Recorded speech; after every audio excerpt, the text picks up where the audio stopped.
All right.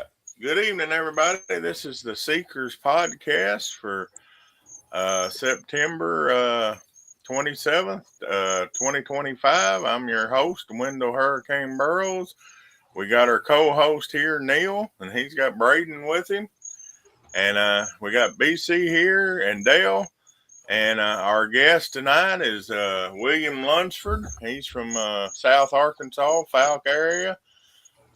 We'll just let everybody introduce themselves, and then we'll get to talking on our topics. We'll go clockwise and start with Will, and just everybody work around, tell everybody where you're from.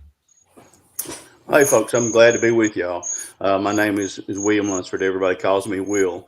I'm from the Texarkana, Falk, Boggy Creek, Sulphur River Bottoms area here. That's my hometown. And I've been a Bigfoot researcher now for 48 years. And I had my first sighting in 1977. Several more. I had my second in 1985 and many more since then. We're very blessed to have these Bigfoot that live around the area. I live in what's called the four states area: Texas, Arkansas, Oklahoma, and Louisiana, all within 30 minutes of each other. And so, I saw my first one and didn't believe it was real at first. And when I saw my second one, I thought, man, I've got to learn more about these things because I'm not going to give up my hunting and fishing territory. So I did. So anyway, so I've been was a UPS man for 35 years and got to actually research all around here. And then after I became more confident in what I was doing, I would, talk to people and I would say something like, man, you live so far out here in the woods. If Bigfoot don't live out here, it's too far for him to walk. And then, of course, they would say, if you think, then you need to be here about dark. So, all in all, like I said, I tell them I was afraid of the dark. They're like, well, you should be, and we'd go from there. But anyway, I've been doing this a long time. Very, very pleased to be with everybody. Thank you to y'all for having me on here. Thank you to all our veterans who've made this possible with the sacrifices they've made for our country. So I appreciate it. And again, I'm glad to be here with y'all. All right. Good to have you. All right, Dale. I'm Dale Bullock, Heber Springs area. Good to see Will here tonight. I just saw him the other day. Yep. Good to see you again. You do. It's been, we actually had a little activity around here just recently. Enough to scare me, make me go get my gun. But we'll get into that a little bit later. Glad to be here. Happy for my health right now. There you go. And let's get this show on the road. Neil? All right. Neil? Be Neil Huff from Cass, Arkansas. I'm here with Braden Graham. We're from the northern Franklin County area. We've been snooping around up here for several years now. Several counties over the years. That's about it.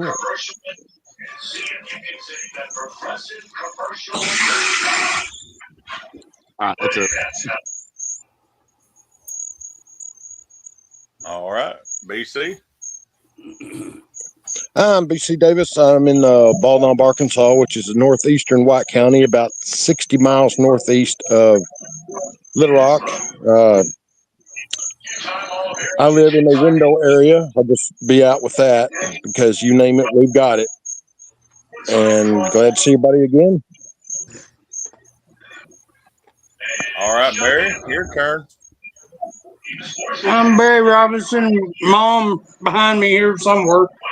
We're from north central Kentucky, and God bless everybody. All right. Does someone have a TV on in the background? You just turned it off. Oh, okay. Mom just turned the TV off. Okay, thank you. All right. And I'm Wendell Hurricane Burris. I'm from Central Arkansas area around Conway, the Catherine Creek bottoms and everything around here. And we've had a little bit of activity the last few weeks. People's called me, so it's like me and Will was talking before. I think it's going to be a good fall season, and everything's getting geared up to move around. Mm-hmm. All right, Will, you want to tell us anything about what's been going on, what you've been up to? You said you went to Missouri. Yeah, I'd love to. Thank you.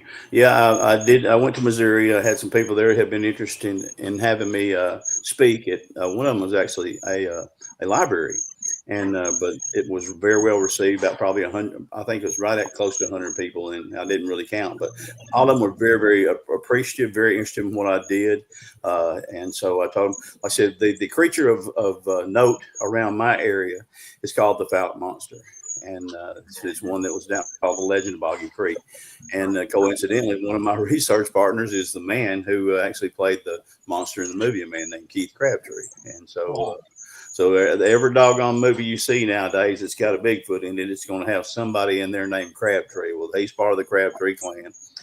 He's very, very beneficial to my research or our researches because he still knows all these people that grew up around the story. And according to some of these people, this original creature is still alive. And I had a man tell him not too long ago. He said, "Man," he told him, he said, "Keith," he said, "that thing's still alive." He said, "Well, I know Boggy Creek, monster real." He goes, "No, I mean that original creature is still alive." And so Keith is just, boy, he's just a wealth of knowledge, really good guy. Again, the other researchers I have are all Archies here.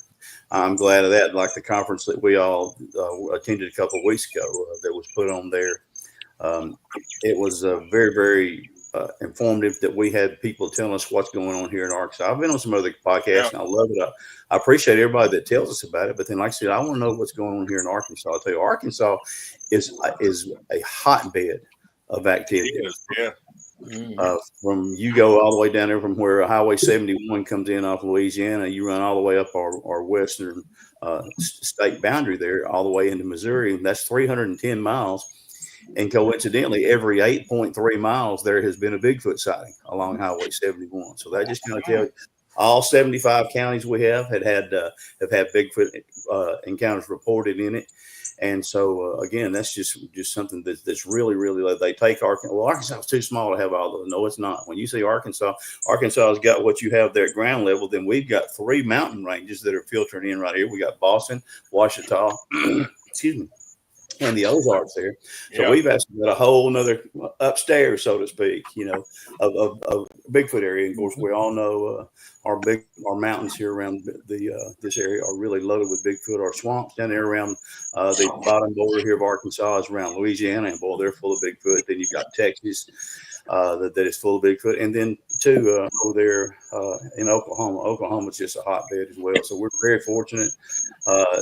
Anybody that doesn't Bigfoot up here is really missing something because it's there's things that happen up here that you once you have the experience you wouldn't give anything for. You might not want to ever have one like that again, but it's something you're never going to forget. So again, like I said, I went to Missouri and spoke there, and hopefully I'm going to have another conference there pretty soon. Then I was there at what's called the Crossing Realms Conference that was put on by Blondes and Booze, and they had not only they had the Bigfoot people and some speakers there, but also had some people who've actually had some ghost activity.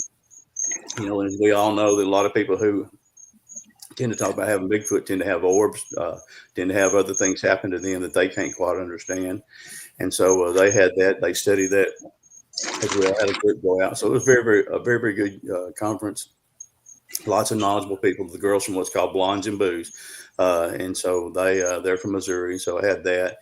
I'm hoping to have another conference here pretty soon. I enjoy sharing my knowledge. I came by, like I said, strictly by accident. It was not my intention to become a Bigfoot researcher. I did not believe in Bigfoot till I actually saw him back in 1977. And so, but the things that I've learned, I knew, like I said, I had to learn something. So whenever I did, I'm glad to have that because I enjoy speaking. I enjoy telling people about it. And generally, whenever you can see that I have on here a shirt. This was given me by a guy named Sir Brian Bowden. That there's one of the speakers up there this week. And so you have a Bigfoot shirt on, you walk into a store and people are going to, they're going to say something to you. It's kind of like a business card, an introductory business card. And so it starts a lot of conversations for me, and that's good. And I've made some really good friends doing that right there. And believe it or not, I do not Bigfoot hunt in camouflage. I Bigfoot hunt in a shirt like this. One might be orange, or else it'll be chartreuse. And then I've got a orange and gray hat. And I've actually been out there. I've got pictures of myself there standing 20 feet from Bigfoot. And I actually have a 45-70 rifle in my hand. And they don't even pay me any attention because I think it's the amount of time that I have taken to get to if you want to call it habituate, but to get to be around these Bigfoot.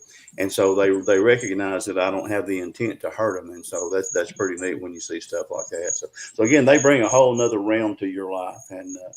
And y'all well know. And so I've been doing this for so long, and I hope I get to keep on. I'm very excited. Our Bigfoot around here tend to have their babies right around Christmas time, according to our photograph activity and according to what we see with our tracks. And so when you have that right there, I get excited. Last year, I got a picture just nearly every day. Or every night they come by, they were transversing through there to get pictures tonight. And you see the Bigfoot, little eyes, little baby stuff up like that. So again, I'm very excited about it, man. If deer season is going to come up, you can't get excited about that. You know, there's something wrong. And then, of course, I like the crappie fish. You can really get excited about that. And but then also the Bigfoot. Oh, yeah. Yeah, I've got a Bigfoot on my area up there, on my deer lease up there. We've got a big slough that runs through there, and he's been vocalizing some, and he's got quite the set of lungs on him. People say like basketballs are more like the medicine balls. Y'all remember the medicine ball? You know, so Yeah. big. So that's kind of what's going on, and I'm very excited about it. How about y'all? I'm excited. Our as far as when they're having young, we hadn't had no exactly what time of year, but now as far as our Mountain View location, end of February, 1st of March, it seems that Bigfoot, different clans come to that area every spring. So it's kind of like a meeting there, and we've actually had them fight there and do different stuff. So I don't know if that's a mating or what, but it's always the same time from the second week of February to the second week of March, somewhere in them 4 weeks, they all come to that area. So that's just interesting to note that you've had the baby activity in January. So I don't know how many months after March is or December is that's got to be close to 9 months right there. Yep. That's what I figure. Me and Stephen, my research partner, have been trying to look into the gestation period, you know, and then what I have done, I don't know that Bigfoot is a monkey. I don't know it's a person, but I've been looking into both of those periods. People's 9 months. Most of the there's a difference between a monkey and the big apes, and most of those are about 9 months. So we got to figure best we can that's somewhere along that period right there as far as the amount of time it takes them to have to get pregnant and have their that baby. Would make sense and kind of collaborate each other. Yeah. Exactly. All of our panel here got any other questions they want to ask Will? Not right now. Not right now. Y'all think about it. Will, somebody I'd like to again mention to y'all. I've got a friend named Udale Head. Udale is one of the best Bigfoot researchers in Arkansas, and Udale is the man who Bob Dodson, who was a very noted. He has so many pictures and videos of Bigfoot there, and he was the man that Bob decided he would leave his legacy with. And Udale's a very, very smart man.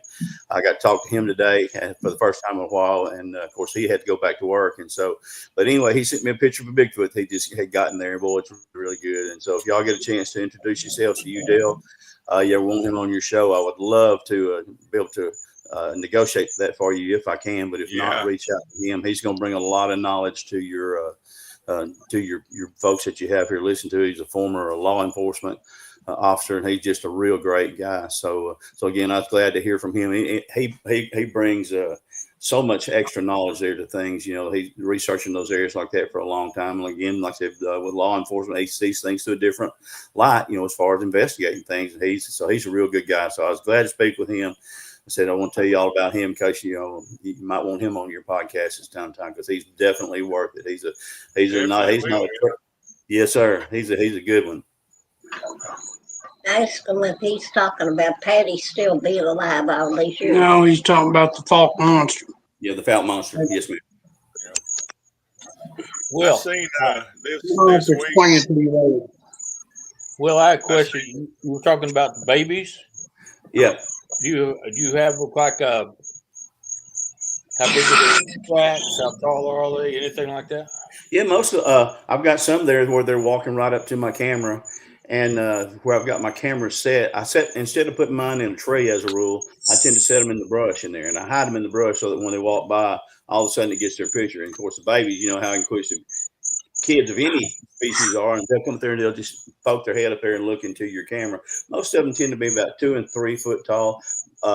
By I'm going to say the end of March or April, something other like that. But again, they don't.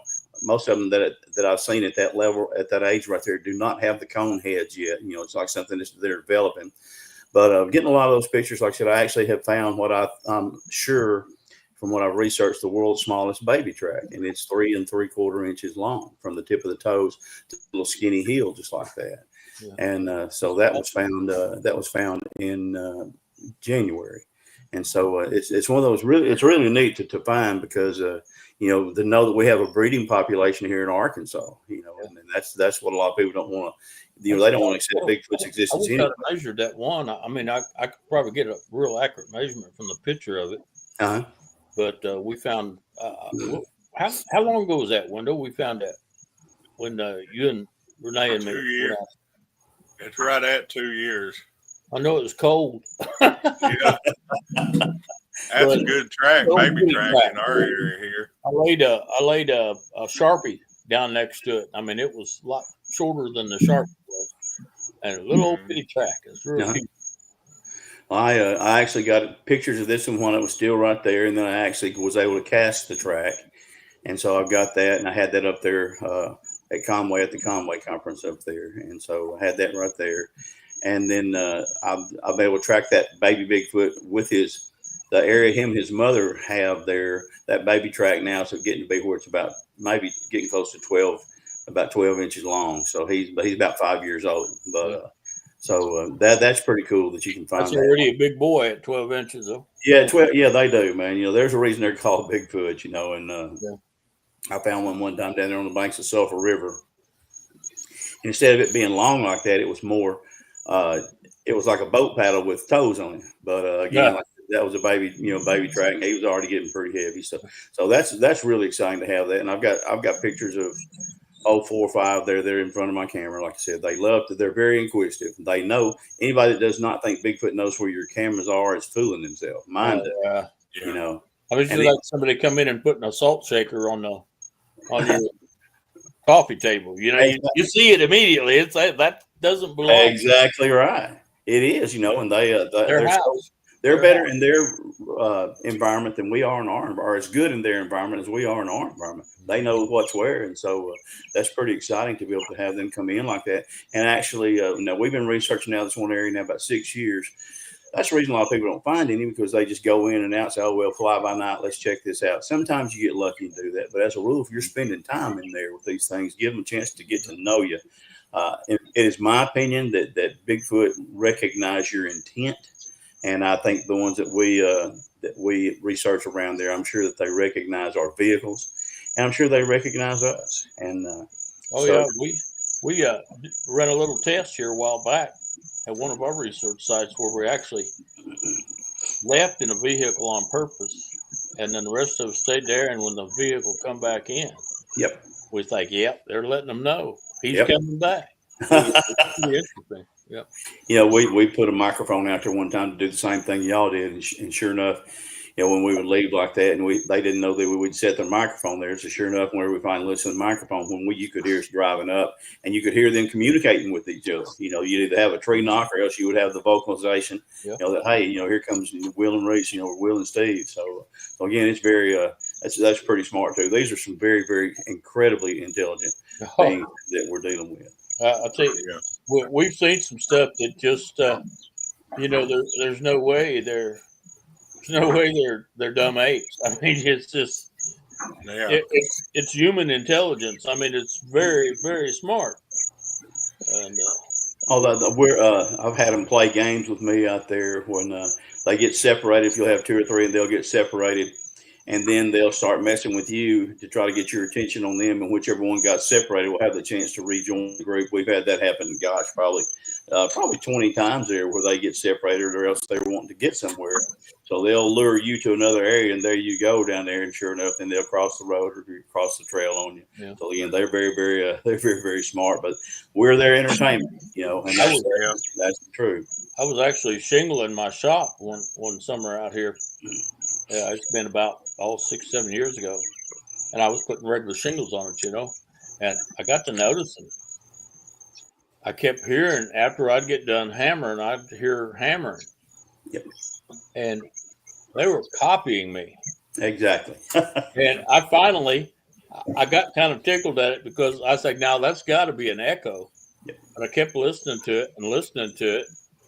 And I started varying stuff just a little bit the way I was hitting.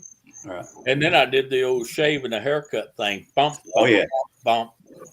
And then I waited for a long time and went bump, bump. And it did the same thing. It waited and and I was like, no, that can't be an echo. They're up there playing around. It was kind of, I didn't have a thing to record out there. I didn't have a phone or anything on me, but I was like, well, I'm climbing off this roof. They know I'm here. I'm enjoying this. This is kind of fun. I had that very report this year. There were guys out there building him a shop out there, and he was nailing. Boy, and he'd get through nailing, then he'd hear the knocks after that. And of course, Sulphur River bottoms down there really echo well the way that carries. He thought, is that an echo? And then finally, he realized, no, that's not an echo. They're actually, mimicking me. They're trying to. It's funny because we all know they tree knock, but one of the best encounters I ever had, I did a show on a Travel Channel called These Woods Are Haunted. And that night, to get one to come in, I actually had to take a big old stone and start pounding on the dead tree, and then finally start clacking the rocks together. Well, when I finally started clacking the rocks together, man, it was like, it was like sweet music to it, because here he comes. So I had my wife and son down there at that time, which is probably, my son was probably 19. Say it again. I'm sorry. Yeah. So probably 20 years old. And so it wasn't so much, they are so much interested in children, but he was there. But then my wife was there as well. So he started trying to come in on us. And we finally had a little come to Jesus meeting with him with my spotlight with a pistol. And then, but he went the other way. But he had one with him that was very scary. I didn't know the other one was with him. And when he finally took off running, finally the other was like, whoa, whoa. And I told my wife, said he's got another one with him. So I was very, very concerned about it. Anytime you get your family or your dog or even yourself, you got something to be concerned with. And so he took off there, and so we didn't have him more. But I did see him the next day. I went back, and whenever I did, he was there in the edge of the woods. I tried to track him in. I had a little slip around the tree there trying to get him. I come to the last tree there. I reached around there and just kind of peeked, and he was gone. So he would have been, playing me for a sucker too. Of course, I play that role pretty good. But again, I love this. I'm so intrigued watching what they do. Like I said, I'm just amazed at the amount of wisdom and the amount of knowledge that they have, and they're inquisitive about you. They're inquisitive about us, just like we are about them. Right. Well, we've done a couple experiments here in the last couple of times we went out. As one couple that was up there, they just kind of walked out into the woods in the dark and was out just talking and carrying on, just say, yeah, we're here, we're friends, all this stuff. And I was watching, I think, this is not a very good place to walk out in the dark with no weapons, No, So I had my pistol on. I just followed them on out there, and they were talking and talking. I had my FLIR and everything. I'm looking out there in the woods, and there's not a heat signature anywhere. Yep. And I'm like, well, evidently they're not listening or something. And right before we started to turn around and go back, I just hollered something out in Choctaw. Bam, bam, bam, 3 heat signatures. I think they understood that. Yes, sir. Yeah. And Wendell and I tried that with another place. They didn't react to Choctaw at all, but they did. What was that, Hebrew or something you were speaking? Hebrew, And, yeah. That was like a big old whistle down there right after he did that. I'm like, yep, they heard that. Yep. I tend to use a lot of attractants myself. Times when they won't come in, I've got one of those little deals you get at Cracker Barrel. It's like a train whistle, ooh, like that, And then I also use a recorder. We used to have to at school there. They give us a flute. They called it a recorder for whatever you've heard me play. You didn't want to record it, I'm sure. But anyway, I use that, and I brought them in with that as well. Again, I have a little about an 8-inch megaphone there that's made of plastic, but it's got a real wide exit place, and the mouth is just right here where your mouth is. And man, it does well to accentuate your voice. It changes your voice, takes away the the human scent from it. And boy, I'll tell you, they'll go with that. And I'll take a slingshot and down there with me sometimes. And, if they're in the woods and you hear them creeping around, pop that rock through those doggone woods like that, let it hit a couple of trees, man. They'll get aggressive that way too. They're like, hey, you don't think you're sneaking up on me, whoever you are. So then, yeah, I take my slingshot out there like that too. Yeah, but we had that. I can't remember the guy's name now. That was playing that harmonica. Well, they seem to like that. Oh, they are. There was a kid I talked to about 2 years ago. He came down here to Boggy Creek, and he was very secretive in what he said because it was kind of private. He said him and his girlfriend were just kind of making out a little bit, and he was playing a guitar. And so when they were there in the cab, so accidentally his foot hit the brake lights, and when it did, those brake lights lit up a set of eyes back behind him, and evidently the Bigfoot was listening to him play the guitar. So they're like this old adage goes, music soothes the savage beast, but they're very, very interested, in that. And whistling, how many times, we hear about the whistling stuff. So again, a very, very, very, very intelligent animal. Whatever it means to them, we don't know, but it's something other that they definitely like to be familiar with or be around. That boy that was playing the harmonica, that's what they was mostly answering to the harmonica was the whistles. They'd whistle back to the harmonica instead of making other vocals and everything. But that was interesting. I mean, it was a loud whistle. So we was all standing there looking at each other like, what? Yeah. And I was off in the woods that day with camo on. I was out there with them. I was actually watching Wendell and his group, and they were walking down through there. The guy with the harmonica, and was it Kim with you? Yeah. But they were walking down through there, and I was just standing over like I was still hunting or something. I was just standing all up against a tree trunk, just watching, and I could see it go across there. And I see this big old shape up in this great big oak tree, and it's crawling around the limbs, staying out of their view. And I'm like, ain't that something? But I couldn't, it's a couple 100 yards away, but I could see it just as clear as something crawling around the limbs. And I watched him walk all the way across. And I'm like, well, that's pretty cool. We didn't know what was going on at all. We was listening to the ones that was further away that was whistling back to us. So I had one right above us. Down here, that's scary, that whistling. We have down here an animal called a gugway. A gugway is the top 3 Bigfoot. They're the mean ones, aren't they? Yes, sir. And I had one day that he ran up on me down there. I thought he was a big old hog. And then I thought he was a Bigfoot, and I settled down and started walking over, or actually running towards where he was. And he had hid behind a big old fallen down log, and there were some old octopus roots, and he had his head just stuck between there, just trying to hide from me. But I have a friend that's a Cherokee Indian. His tribe and people have got some experience. I didn't know there was such thing as a gugway. And so had somebody tell me, and I called him and asked him after that. I said, man, tell me about this gugway thing. He goes, oh, Will, don't tell me you got them on your area. I said, well, evidently I do. He said, man, those things will kill you. He said, the one you saw, I said, did he, move his head or anything like that? And I said, yeah. I said, he turned around and kind of looked like he had a hunting partner. He said, well, they do. And so they tend to communicate by whistling. And so that's kind of, scary right there. I'm going to keep my lips shut for that right there. But he was very, very sinister in his actions of what he did. You could tell that he was up to no good, And so then we've heard several, and with that, and they call them, face eaters and whistling bears. That's the name, whistling bear. So that's the thing that scares me sometimes with that whistling. I don't do it as much as, it's what I used to. I have had Bigfoot. Now, me and Gary Spikes Jr., 2 years ago, we were down there at LBL, and we had one up there on the hill, and he was whistling at us. And I told Gary, I said, Gary, we got a Bigfoot up there whistling at us. I mean, several times that night, this Bigfoot whistled at us like that. So again, like I said, the things they will do, they can do a lot of things we do. They can mimic, for sure. One of my favorite calls is a barred owl call. And man, they can do a barred owl call, except it sounds like the owl weighs 200 pounds, rather than 15 pounds, So yeah. Yeah, we definitely heard that. After one night, an 800-pound owl.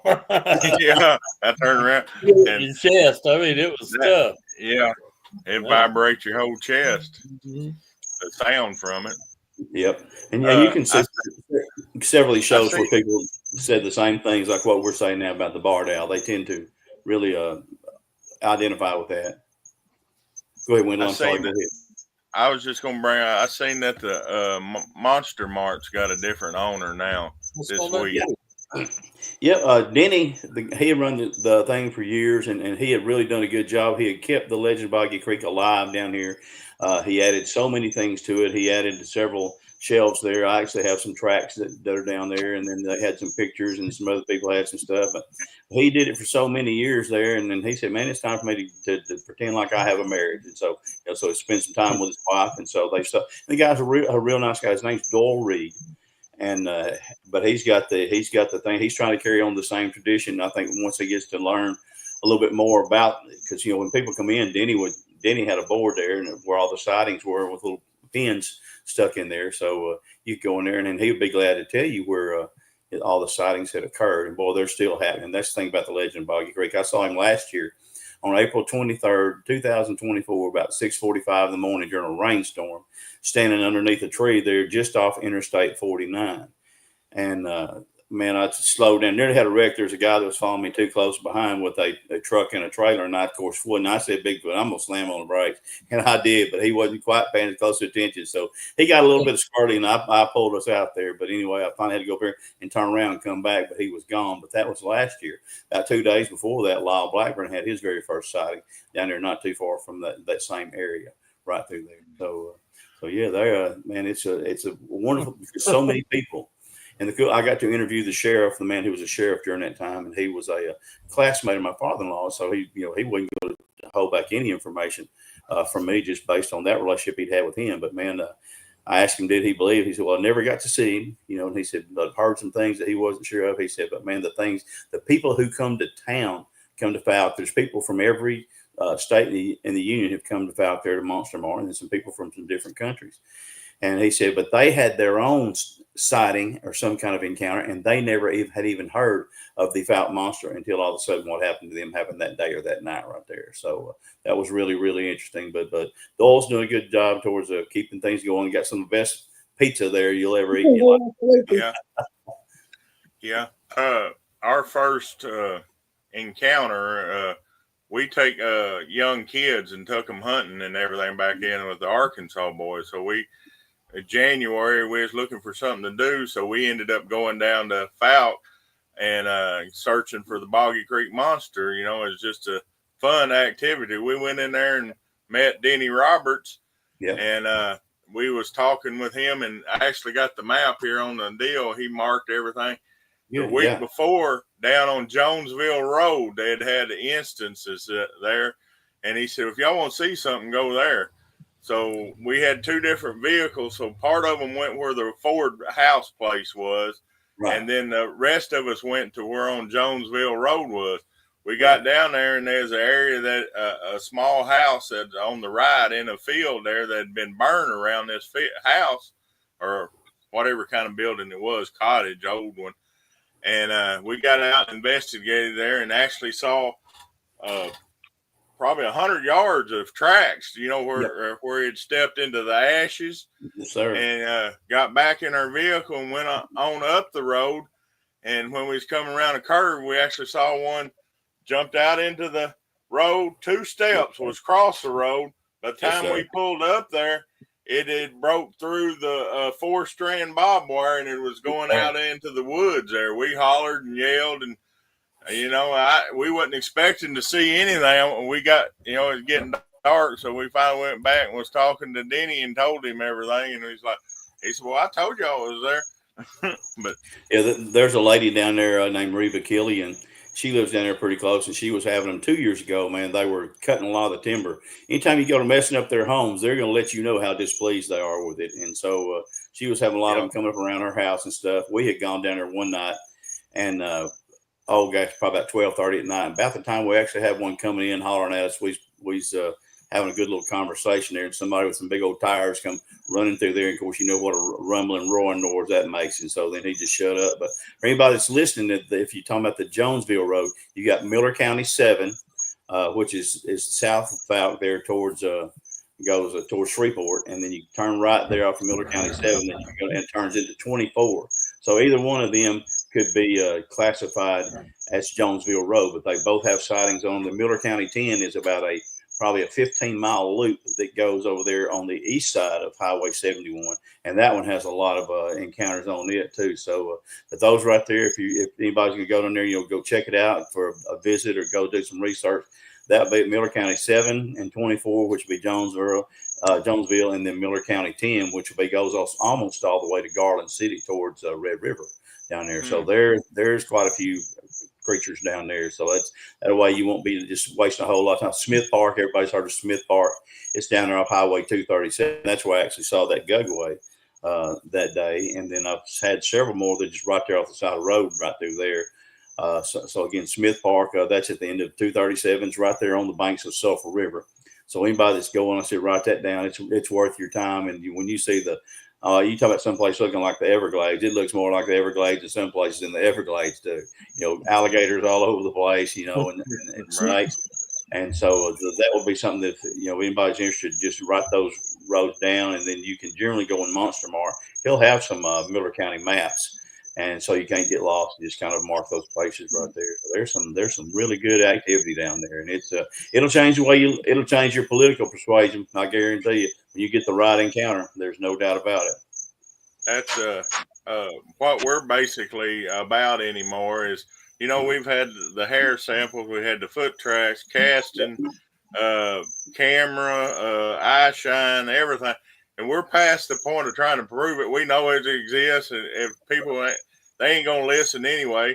The DNA is gonna come back always contaminated. But there's different discussions why. But our point is, if you want to go and experience this, come on. We don't charge nothing.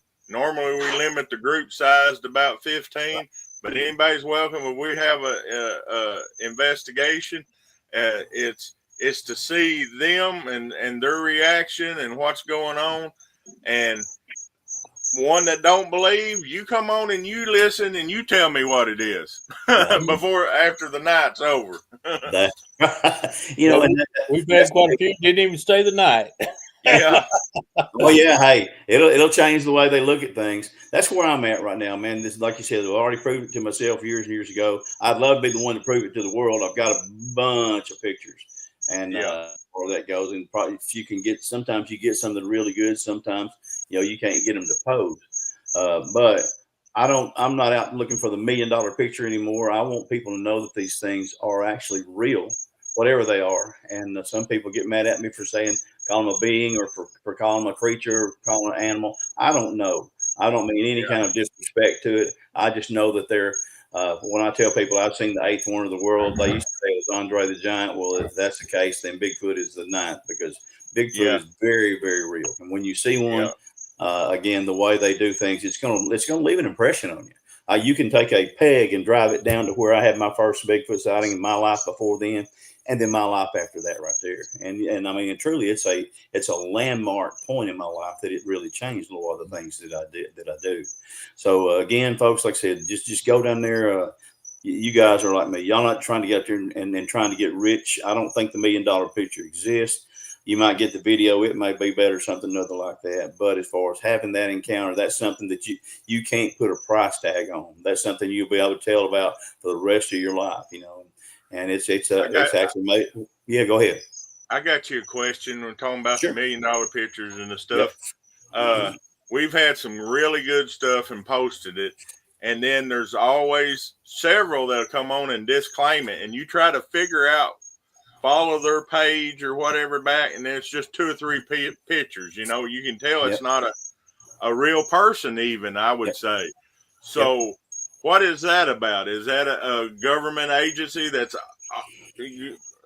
pointing at it and trying to disprove you and disqualify you, or I don't know what it is, but you can tell it's not real people because they don't have no Facebook postings or nothing for the rest of the time. It's just when you post something. That's right. Yeah, and that's one reason I don't post a whole lot, because of that. I'd have the same thing happen.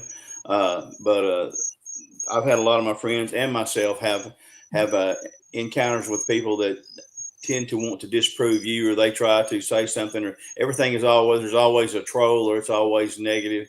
And so in saying that, I had a friend happened to last year. He lives up in Kisatchie in Louisiana, And all of a sudden, here comes a man driving down the road, and he's never had this happen. He's lived down there about 8 to 10 years, and these people drove up there, and they was dressed in little black. I think he said black pants, and no, it was khaki pants and black shirts, what it was. And so they came up and they were talking. He was coming in from squirrel hunting, had his gun. And one of the first things they immediately asked us, "You ever seen Bigfoot down here?" And he goes, "Now, why would you ask me that question? You hadn't hardly said hello, you know." And they said, "Oh, well, we were just curious." And he said, "Well," he said, "Why would you ask me that question?" He said, "Man, I'm not going to tell you nothing till you tell me the truth, you know." And so they just kind of shied away with what he was talking about. Well, he wouldn't tell them nothing. And so anyway, they said, "Well, we'd like to give you a card if you do see any Bigfoot. You know, would you please contact us?" He goes, "No, I won't contact it." He said, "Man, if I'm going to give you truth, you're going to give me truth." So I've had the same thing very similar happen to me. It may be government people, but the government knows they're real, man. You look at back then during St. Helens, they were actually bringing the burned Bigfoot down off the mountain and wrapping them in raincoats so people wouldn't recognize that they were real. You know, it's hard. I tell my friend with Alaska there, he has what's called the Cryptic Wilderness Research Podcast. He's one of my proteges, and I told him, and this is the honest truth, and I think you guys will agree. It's easier to believe in Bigfoot when you've never seen one than it is when you've got one standing right in front of you, because they are something to see. And your mind is trying to find a pigeonhole or a lockbox where you can put this, and there's just not one. What you're looking at is something that you never really, if you ever thought it was real, you kind of doubted yourself. And when you found out it was real, like, oh gosh, what am I supposed to do now? And that was me. So I was so glad that I started going to all the card catalogs and the libraries and stuff to find what was there, and couldn't find any. But I said, being with UPS, when I'd talk to these people, and they would have some of the same experiences I'd had. So that was very beneficial towards me. It's almost like a support group to having confirmation of what I had seen. But I knew what I'd seen anyway. I wasn't crazy then and not now, you know. But to see that, hey, they're not just here around Miller County, which is where I live in Arkansas, down in the southwest corner. They're not just here in Miller County, but they're all over the place. Yeah. And you get the same question all the time. Well, if you saw one right in front of you, why didn't you take a picture? I tell you, the last thing you're thinking about is a camera. That's right. One of these things is standing there in front of you. You're just freaking out. Well, and that's a good point, man, because you're sitting there. I wrote my first book there. Try taking a picture of your dog whenever he runs across the yard and say he's got his bowl in his mouth and he's sitting there and flipping it up and stuff, and you're so amused by the situation that's going on. The same way with Bigfoot. When Bigfoot's going across there, all you're thinking about is, am I fixing to survive this? What is he going to do next? I need to keep my eyes on him. And so that's why you don't have the reaction time too. We did one here one time with a lady at one of the conferences I went to, and so she was a lady I was familiar with, and so I had her she had a Halloween mask, had her run through the audience there with that Halloween mask on, and you would be surprised how many people just stopped rather than trying to take a picture of what it was. They just stopped what they were doing, and so that shows right there that you're not prepared as a rule for what you're looking at, and so that's one reason why. Wendell and I were 5 foot from one. Yep. Maybe. With a thermal in my hand, and I'm looking at the thing. It's trying to get Wendell. My dog's attacking it, and I'm looking at the whole thing on thermal. I don't push a button anywhere. I'm just looking. It's just like, boy, that was a money shot. I blew that to hell, didn't I? What are you doing? Here, I'm about to die here, and you didn't even get it. Push record or something, but it just like, and I was so mad at myself, but because that's what we're out there for, to try to get some kind of evidence. And we have the money shot right there in front of us, and I blew it. I remember seeing on a show not too long ago, there was a Native American man, and so he was out there in the woods, and all of a sudden he had an encounter with Bigfoot. Bigfoot standing there, and he sit there and he pulled his gun up, man. Thought he's pulling his trigger. Never heard. He couldn't recall ever hearing the bang. Nothing fell, no blood or anywhere. And sure enough, he looked, and every time when he looked, whenever he quote shot unquote, he kicked out the shell, but he'd forgotten to pull the trigger. It affects you that way. Yeah, I know a guy that did that. Yep. I know him. So that happens because you're just not in your right mind when you're seeing one, or you're so enthralled that you're just you're not thinking as well. I know a guy that actually loaded his pocket knife in his rifle, looking at one. And the shape is similar, but not quite the same. He put his buck knife in the gun. Yep. And didn't understand why it didn't shoot. Yep, exactly. And it just whoop, zone out. When something like that happens. We got to interview a guy this last year there that actually had 2 Bigfoot charging him, and he actually shot one of them and shot through the jaw there, and the thing went down. But he said it was either that or it was going to kill me, and so he was afraid to go back by himself. But he called one of his buddies. They went back the next day, and like I said, he found where some of his shells, like the same way I think he said he had kicked them out without ever pulling the triggers. So it really gets the best of it. You're not looking at something that's an everyday event, Yeah. And we have a guy that stepped out. He thought it was an intruder on his property. His name's James CJ. He stepped out. He had a 30-06. Stepped out and was within 10 foot of one. It scared him. He actually shot. He said it hit him hit the Bigfoot in the chest, knocked it down. It jumped straight back up and yelled at him. He run back into the house, and he said, "What's it going to take to kill one of these?" He said, "I found blood, but you can tell it just run off." And that's within 10 foot with a 30-06. And I said, "Well, that probably where you was aiming at." They've had different reports that the chest is not the place to. Anything else would be the place, but not on a Bigfoot. Either the eyes or lower extremities or something like that. If you want to take one down, but it's just like wild hogs. If I've ever shot any wild hogs, they've got that layer of gristle there around their chest. You shoot one there, you're going to drop a lot of them, but sometimes you're going to hit it there, and all they're going to do is just laugh and run off. So each one's after you, like you say. Yeah. Been there, done that. Yep. Shotgun, aim at the belly button. Yeah. I would if you're using slug or something like that. Yeah.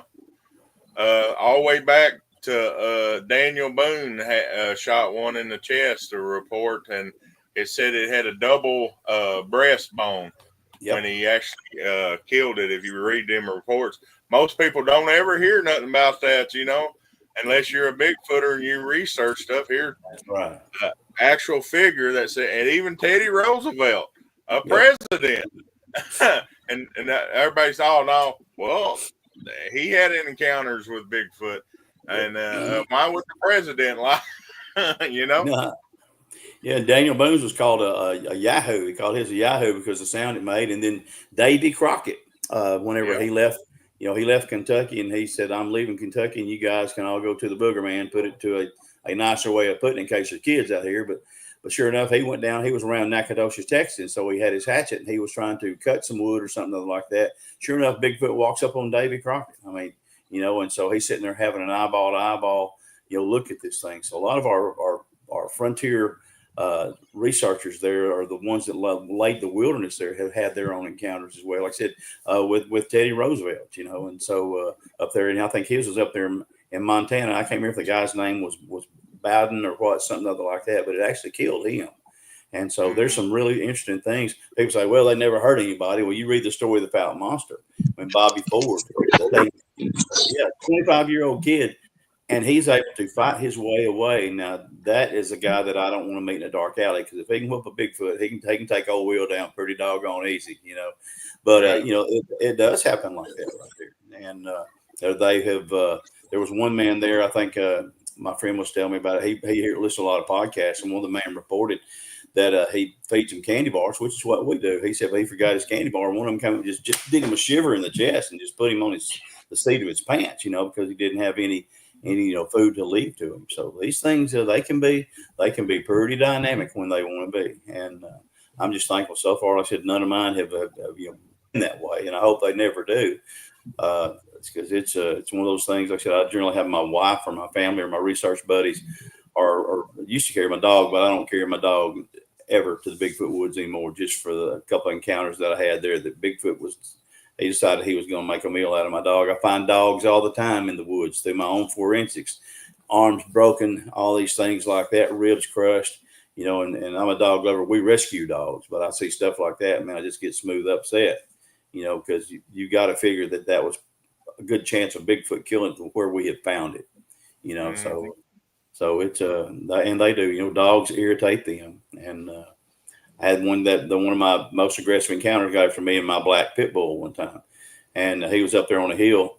We found a track the day before, so I had gone back to Cassidy. It was summertime; it was really hot, and so it was so hot it had dried out the ground. So that the dam that occurs around the footprint there, so you can pour your plaster of Paris, you actually just had the shape of the foot. You didn't have anything. And I didn't have on a belt to put it. A lot of times, here's a good tip, folks. If you sit there and you find a Bigfoot track and you don't have something like that, take your belt off, put it in there and put it around the track, pour your plaster of Paris in there, and you can get it. Well, I didn't have that right there. So anyway, we're coming back, and the Bigfoot's already up there on the hill. When they're coming back, he's coming down the hill, and he's hollering, like he's fixing to get my dog. And so I had my guns out. I had pistols, and I had rifles and a shotgun with slugs in there. And then I was loaded for bear. I was ready for the next Third World War. And so anyway, we start going back to the vehicle. He screams, and then my dog starts getting upset. Well, then I finally for me, it was a genius idea. I pulled out my set of keys and hit my fob there, hit the horn on the fob. And whenever I did, that horn, and it actually startled the Bigfoot. Well, then it did. It gave my dog some Dutch courage. Then she was, all excited. And so he finally took off running. I was able to get her vehicle. So we left. So, man, there's something other like that right there. I just considered myself lucky. I didn't want to kill him. That wasn't my plan going down there. But my plan to let him kill my dog, who was a faithful female pit bull, was also not on the plan either. And I called my son. He was at Tennessee dental school. He goes, just go ahead and just get my dog killed. And I said, he's going to have to kill me first. And but I'm not going to shoot one unless it comes to being some kind of safety issue for my family. Right. That's where we agree too. Exactly, man, because you don't know how that's a lot of the people that I've talked to, and another question you said, people ask you a question. The next question is, well, how come you didn't shoot it? What is the answer about 9 times out of 10? Because I didn't know if I had enough firepower to kill it.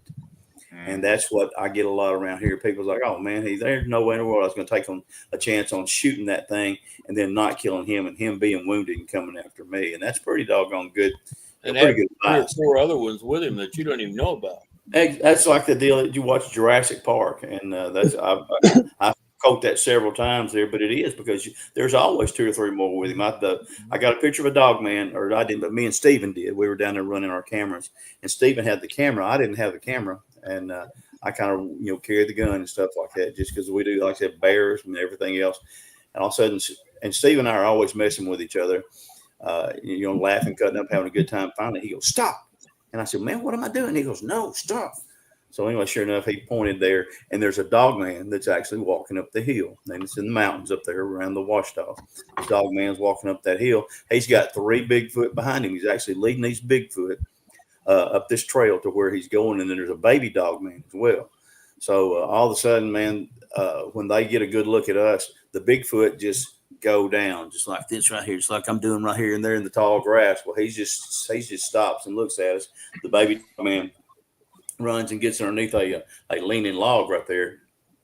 And so Steven is continuing to take pictures because he's got a real good new camera. And sure enough, over in one side angle there, we got a mama and a baby that's actually pushing her infant, I would say juvenile, not a baby, but a mama and a juvenile. And she's actually pushing that juvenile away from this whatever activity she might suspect is going to occur.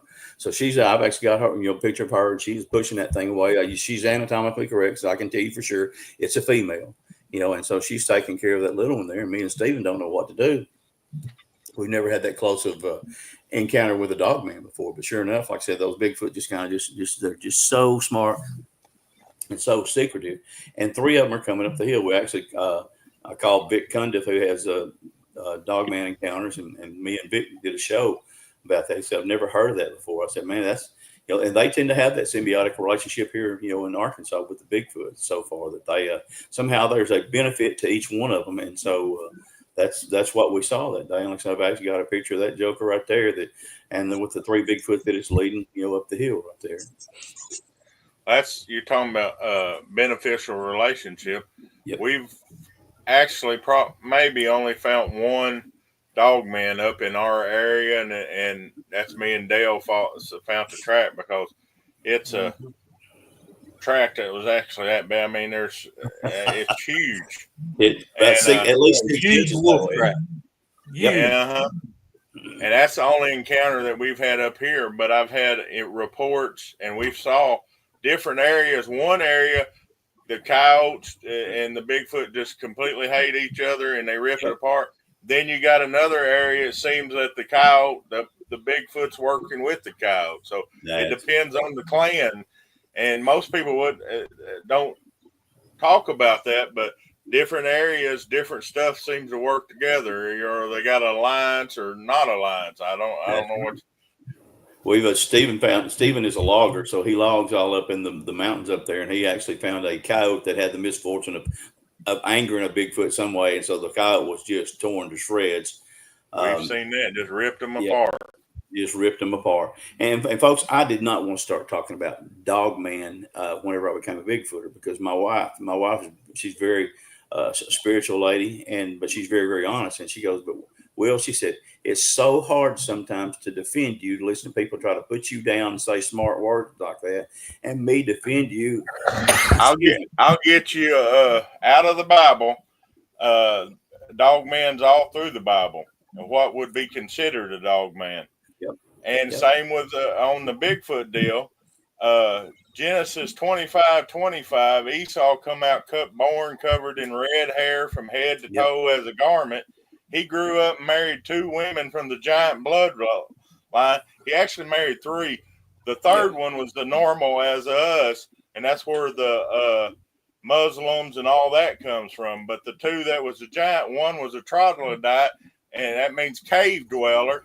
Yep. Her whole family come from the caves, and it says after Esau and his brother he got his birthright stolen by his brother having a goat skin on by his mom. That's a lot of hair. But anyway, he gets mad and leaves and goes and lives in Mount Seir. It don't say he lives around, on, or at. It says in Mount Seir. Yes, Same with the dog man. There's all kinds of scripture. One of the curses, even King Nebuchadnezzar could have been, if you read it into a form of a dog man. So there's all kinds of stuff. Most people don't even hear about that in their Bible. They read right over it, right through it, don't follow it. But well, anyway. I tell people about ghosts, there's no such thing. I'm a Bible believer, have been all my life. Happy to be that way, and I'm proud to announce it. But people read the Bible and they say, well, the Bible says there's no such thing as ghosts. No, when Jesus is up there going to the upper room, it says the apostles supposed that it had been a spirit. And Jesus didn't say, well, silly guys, there's no such thing as ghosts. What Jesus said is a spirit doesn't have flesh and bones. There's as much into what is said, what is not said, and to what there is said. And I'm a believer. Like I said, my wife, I had to try not to talk about Dog Man, but when we finally started getting more and more evidence that Dog Man was there, then we finally see the one. Man, the first time somebody gets killed, I'm gonna feel responsible. I don't want to do that, So I talk about it a little bit. Like I said, when we talked to Vic Cundiff, and Vic has got that great show. He actually told me that he has more people more interested in Dog Man than he does in Bigfoot now, and I can certainly see that. That seems to be I've taught a friend of mine is named Martin Groves, and Martin is.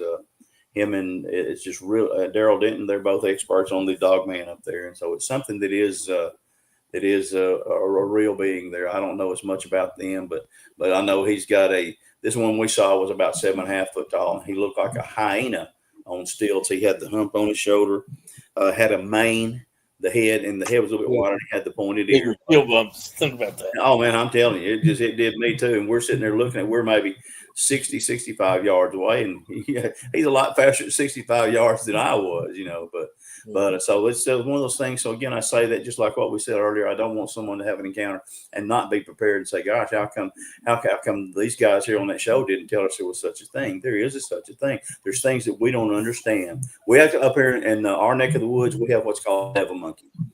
And it's about 6 foot tall, and it looks like a baboon or a mandrill. It's got the flat snout, almost like a pig does. Like some of them do. It's got the big old nostrils and everything, but the head is like almost hatchet shaped like that right there. And they're about 6.5 to 7 foot tall, and they'll weigh about 200 to 300 pounds. And we got several people, and they have teeth. From the pictures I got when they're burying their teeth at us, they're not got the canines. They're just like Bigfoot. The Bigfoot up here that I've got pictures of that are biting my camera or showing their teeth, they actually have the block teeth. Yeah. And they got 4 teeth right there. Then they got a space, and that's called the primate space, whether they're a primate or not. That's what science named them. My son's a dentist, and he actually made me aware of that right there. But you've got that right there. And then these devil monkeys, they've got the same way block teeth. They don't have the canines, real sharp canines. Now, but the Dogman and the Gugway have got the sharp canines. And so I've got pictures of them. I've got one of them biting my camera. You can see right through there, and you see another set of orange eyes through there. Those are great pictures. I love those. Yeah, I appreciate that. That's crazy, man. Man, those are great. So to have something like that, I've been very fortunate to get pictures. People say, "Oh, there's no such thing as pictures." I don't know why they want to tell that, man. I guess because they don't have any themselves. I'm not out there lording it over them, man. I was sitting there, something walked by, I took a picture, and I'm going to tell you about it. That doesn't make me the world's greatest researcher. That makes me somebody who's very fortunate. Now, has preparation met opportunity? That I'm sitting on the right trail? Yes, it has. I've done my research on that, but as far as anything else, it doesn't make any of us any better as researchers. Just you get a sighting like this right here, a picture, and you're not lucky, but like I said, you're fortunate.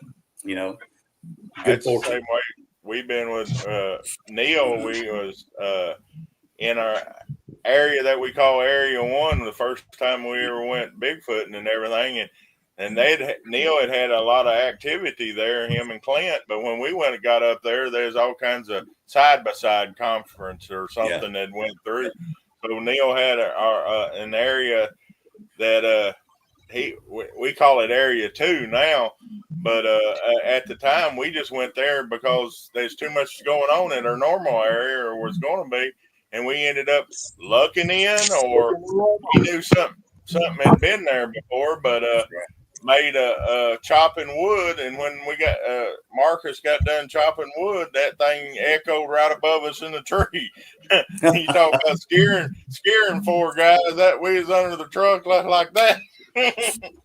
I'll tell you what, we found those trails in the trees, like what you were talking about earlier about the one being in the tree over there that you can see. In the same way right there, we found those trails in the trees, and you can see where they've climbed those. Man, you'll climb those trees and up there, and all of a sudden you've got one track. People say, well, how come you only find one track? Well, you look around, you're probably gonna find a tree somewhere that they can get up in. Or me and my research partner's daughter had one run up on us one night. And so I got between her and it to make sure it didn't. And I had my pistol out because I wasn't going to let it hurt her. And all of a sudden you hear something hit that tree, and it's scrambling up the tree. But we go over and find the tree. And sure enough, we find the scratch marks or something to climb. So they do climb trees. People that they're very, very adept with every, if you want to call it a tool in their environment. If they need to climb trees, they can. They got caves, they can. I've actually got a picture of a Bigfoot here laying in front of my camera. He crawled up on all fours, doing the little fingertip crawl, or whatever you want to call it, and I had a Snickers bar there in front of my camera. And so he's laying out there, and he's got his head there, and he's reaching around front, and he's got the doggone Snickers bar in his hand. You can see his fingers. You can see his fingernails. But you could also see the trail where he got down and crawled. Like I said, when you talk about they didn't see any from the FLIR, I'm lost for words, or what are they called? But anyway, the FLIR, when you see that you can't see the images there, and they'll get down on all four right there, or else they'll get down like that, and you can't see them. We saw them do that 2 years ago up here in a flat over here off the side of the mountain. And there's mamas and babies, and over there you can hear them, doing the chatter and the gibberish and everything. But you have to look way back in there, but you can see them tucked back in that doggone, tucked back in that brush like that. So yeah, the thermal images, what the word I was like, well, the thermal images, you can't see any thermal images in there anywhere. Will, have you ever seen they look like great big tree houses? Yeah, exactly. Sure have. Those, and then we've I found several of the quote igloos that are made of the different brush and stuff like that, are just woven together just into a perfect a perfect shape in that right there. And then in the inside there's about an 8-foot little tunnel where they lay or sleep or whatever. But then it stinks like to high heaven. Yeah. So I've seen those as well. And that's something that they do around here. That's one of the ways you can tell you've got Bigfoot around you is by seeing that thing. That's not something that's not a bird's nest, folks. That's a real thing. And we've actually found one that was about, down here in a little town just outside of Ashdown.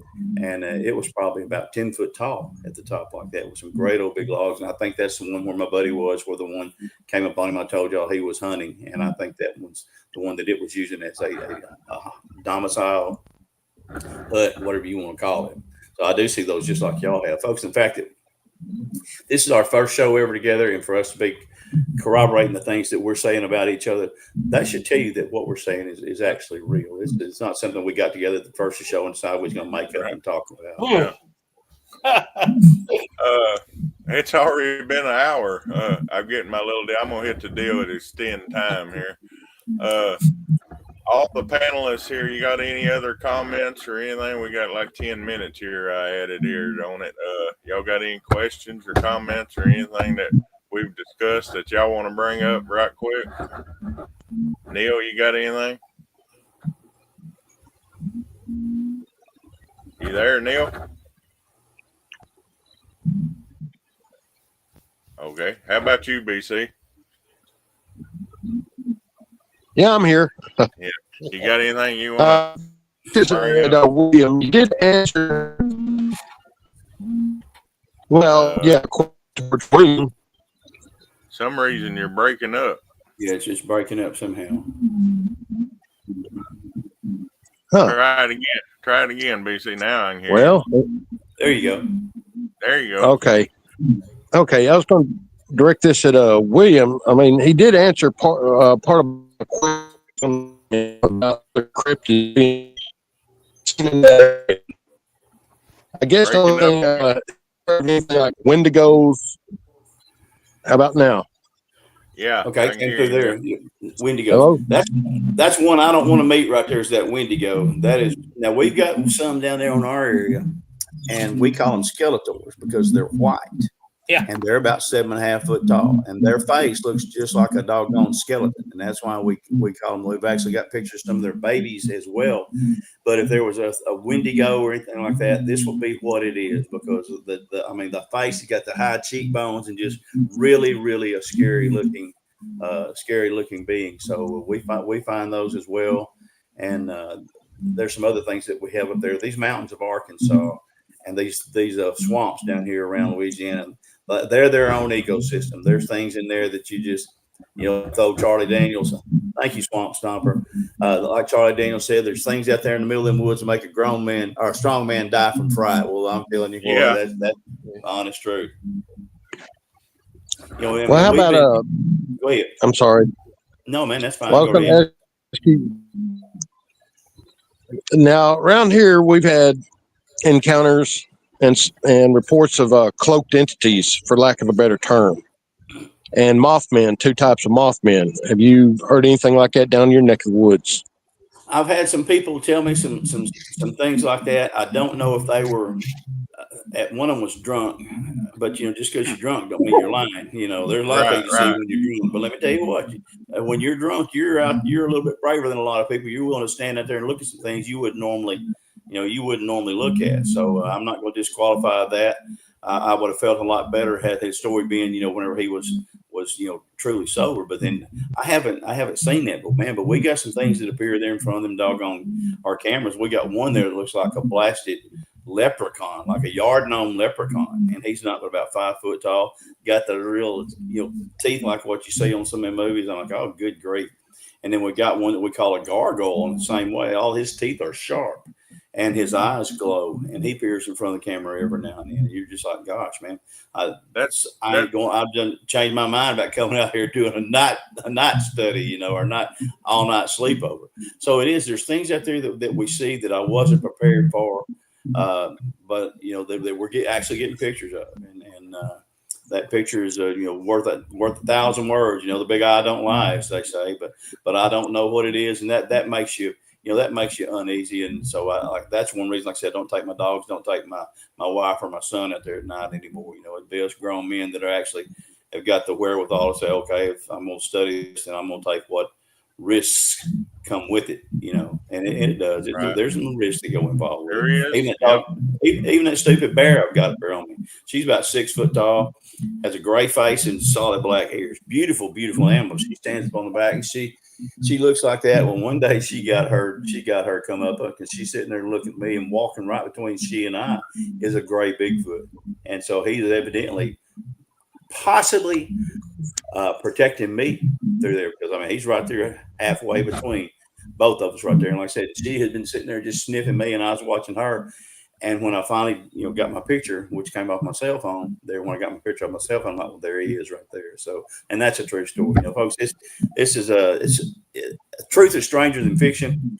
I'm not smart enough to make up stuff like this right here, but I'm so glad to share it with you and let you know that there's things out there it's fun, but like I said, it's got its inherent risks that go with it, and you have to accept those. But well, I'll tell you, I've had some good time. My wife has got the greatest Bigfoot call you've ever heard.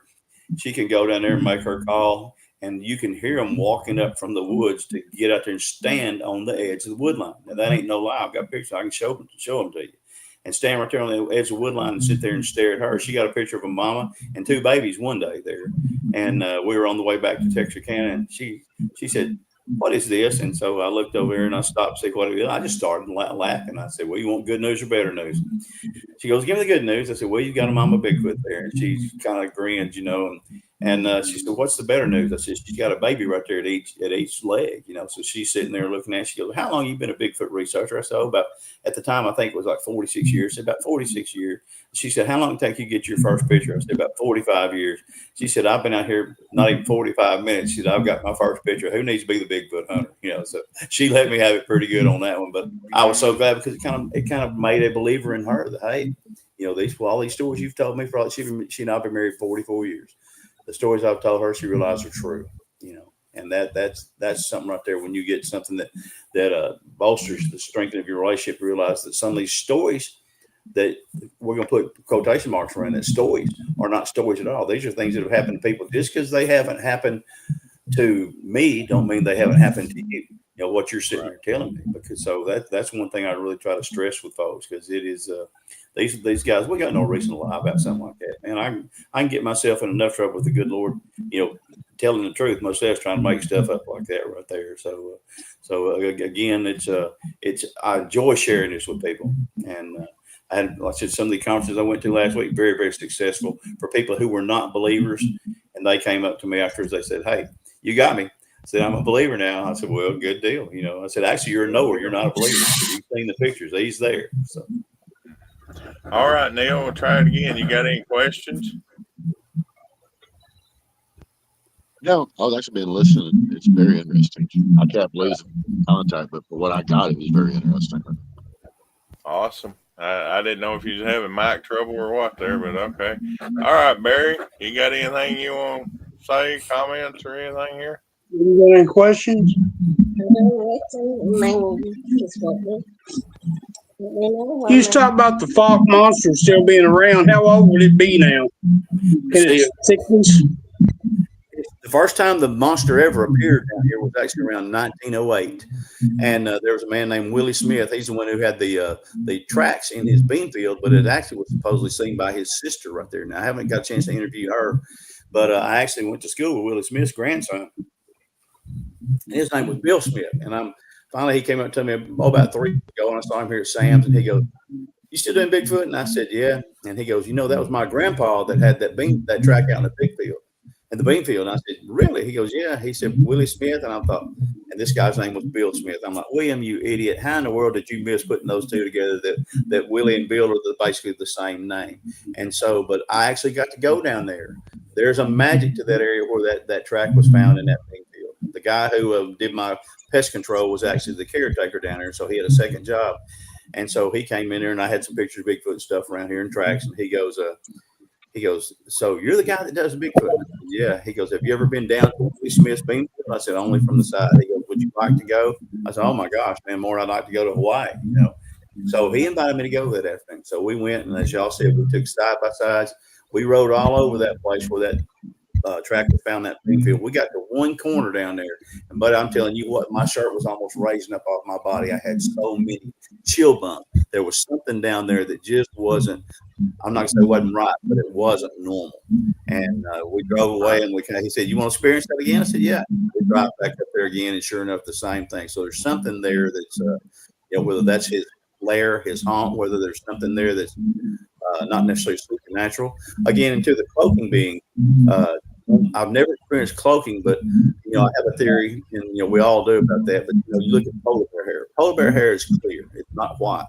But whenever that light comes through there, and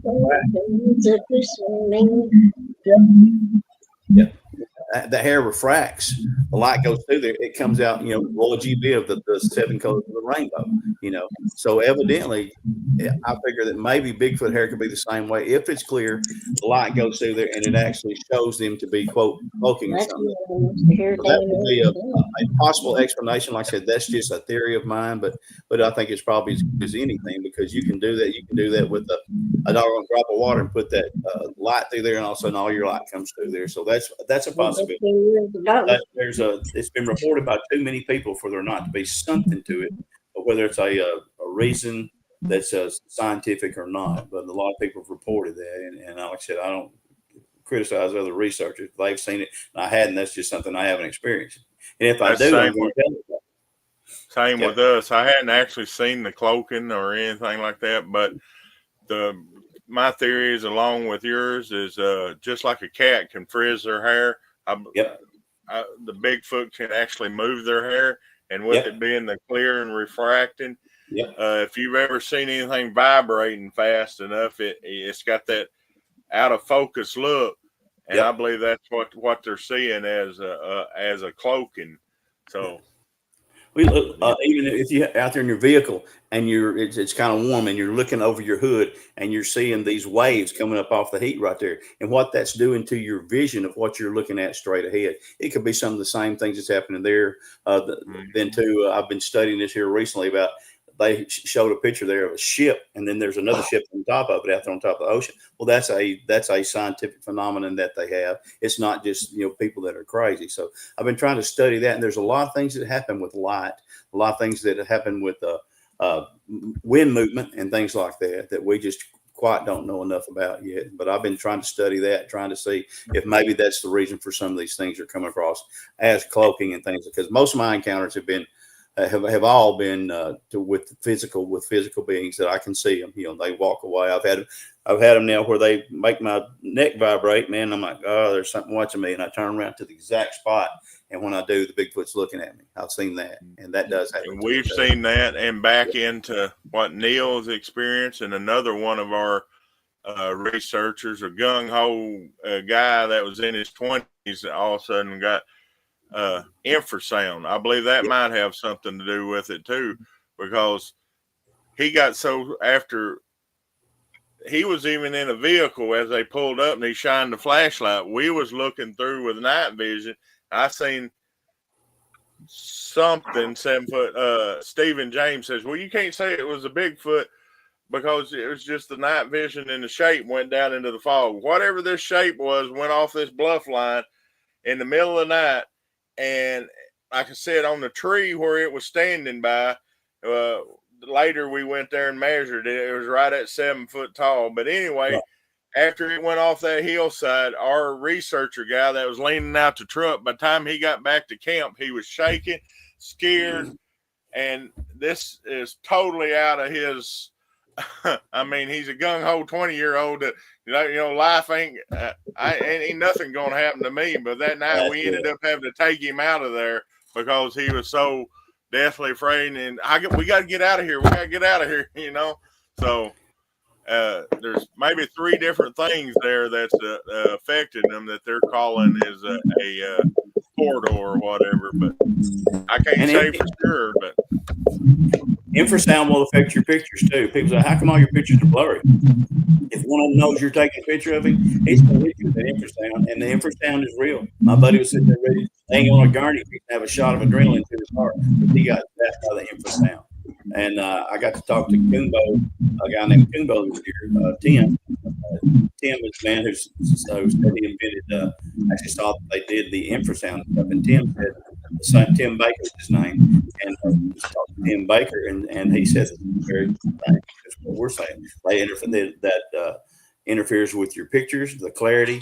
And I've actually got a picture, one that's standing in front of my camera. Every picture until that time is right up, right side up. It's clear. This thing is standing there, and whenever he's standing there, this picture is blurry, and every picture I get after that is upside down and just messed up.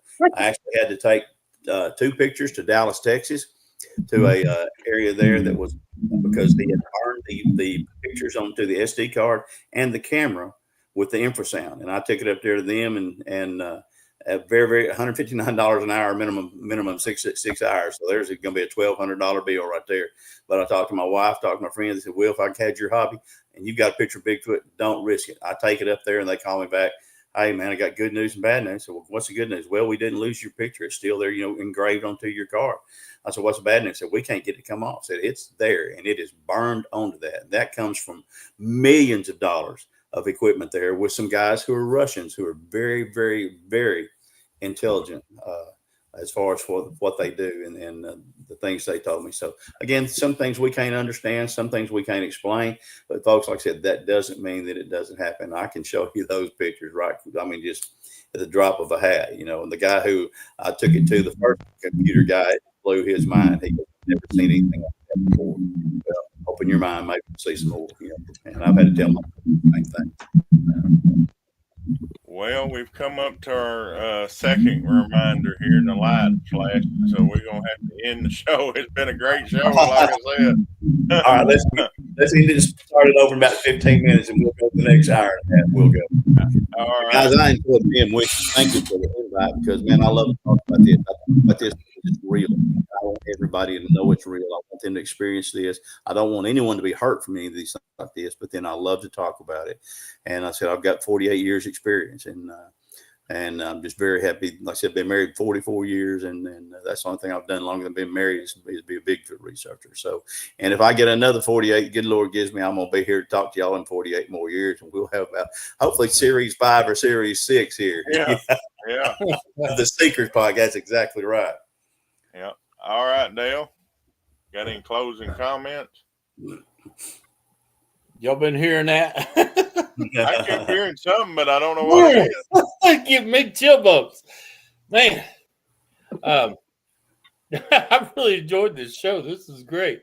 Oh, I have too, man. I have too. You guys, it's great to talk with people who have some of the same levels of experience of what you have, and it bolsters what you proves what you have been telling is true, and that means a whole lot right there. Even though we don't need it, we know it's true, but still, to have guys out there that are researching like y'all are and getting the same kind of evidence, it really means a whole lot. And it's going to mean a whole lot to other people later on too.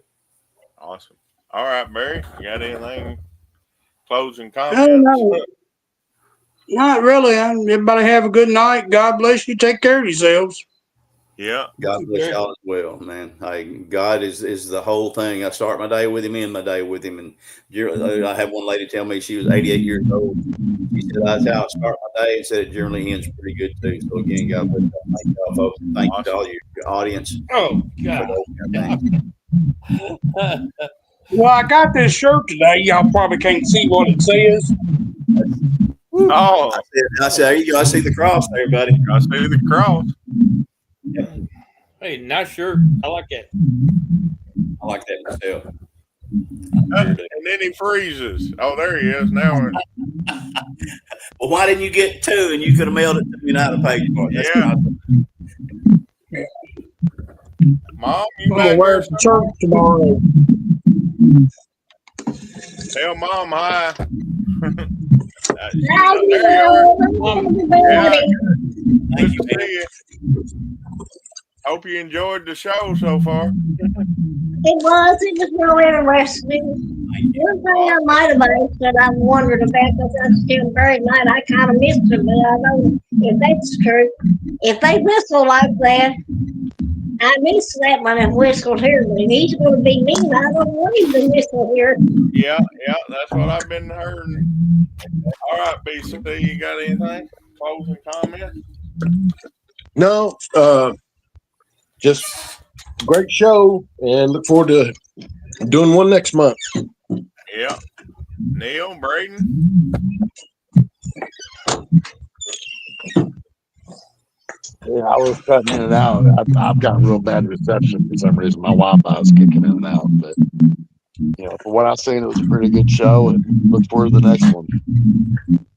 Awesome. Yeah.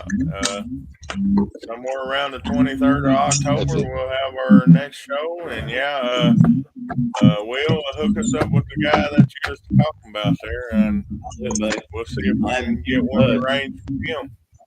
He's a good researcher. We'll all be benefiting from what he brings to it. I promise you. Awesome.